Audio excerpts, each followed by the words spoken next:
ভারত সফরের শুরুটা কলকাতা দিয়ে করেছেন বিশ্বজয়ী ফুটবলার লিওনেল মেসি। শনিবার ভোরে নিজের প্রাইভেট জেটে করে শহরের বুকে পা রাখেন আর্জেন্টাইন মহাতারকা। তবে নির্ধারিত সময়ের আগে কলকাতা ছাড়তে হয় তাকে। শনিবারই লিও পৌঁছন হায়দ্রাবাদে। সেখানেই সংক্ষিপ্ত প্রদর্শনী ম্যাচ, ফুটবল ক্লিনিক সহ সংবর্ধনা অনুষ্ঠান আয়োজিত হয়েছিল। স্টেডিয়ামে উপস্থিত দর্শকদের উদ্দেশ্যে শর্ট করে একটি ফুটবলও ছুড়ে দিয়েছিলেন লিও। হাত নাড়িয়ে সকলকে নিজের উপস্থিতি জানান দিয়েছিলেন আর্জেন্টাইন মহাতারকা। বাচ্চাদের সাথে ফুটবল পায়ের রঙিন মুহূর্ত থেকে শুরু করে তেলেঙ্গানার অন্যান্য নামজাদা ব্যক্তিত্বদের সাথে সময় কাটিয়ে একাধিক কর্মসূচির পর রবিবার মুম্বাই সফর করেন LM10।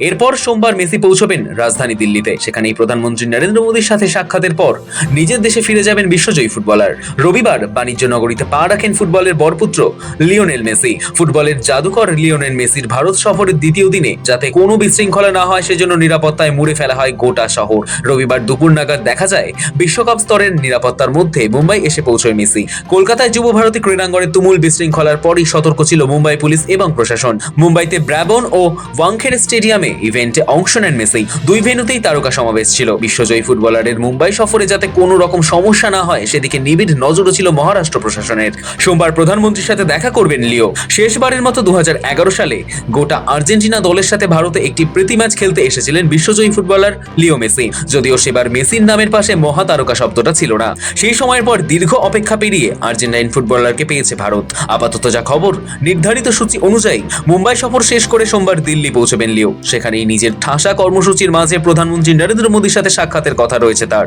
মোদীর সাথে আলাপচারিতা সেরেই নিজের দেশ আর্জেন্টিনায় ফিরে যাবেন প্রাক্তন মারাদোনা দলের ফুটবলার। ব্যুরো রিপোর্ট, সময়, কলকাতা।